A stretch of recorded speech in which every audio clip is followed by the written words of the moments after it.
Pemirsa, sebanyak 6 pejabat utama Polres Prabu Mulih dimutasi dan mengikuti serah terima jabatan di halaman Mapolres Kota Prabu Mulih. Mutasi ini berdasarkan surat keputusan dan telegram Kapolda Sumatera Selatan.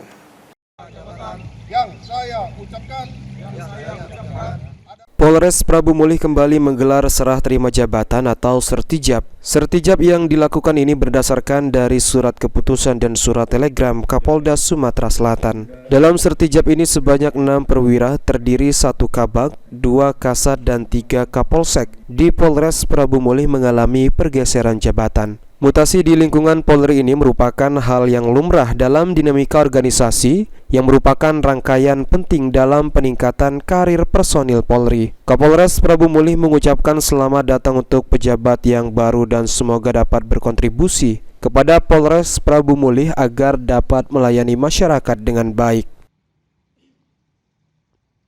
Pejabat Polres Prabu Mulih yaitu Kapolsumda, kemudian Kasat Reskrim, Kasat Samapta, terus kemudian 3 Kapolsek yaitu RKT, Barat, dan Cambai.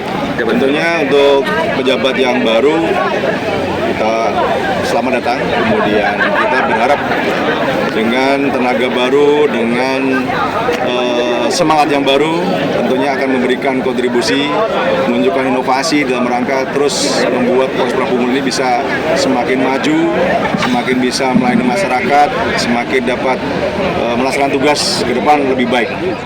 Kapolres Prabu Mulih juga berharap untuk personil yang baru agar segera dapat beradaptasi dengan lingkungan kerjanya dan juga dapat menghindari pelanggaran sekecil apapun yang dapat menurunkan citra Polri. Anggi Perkasa, PAL TV.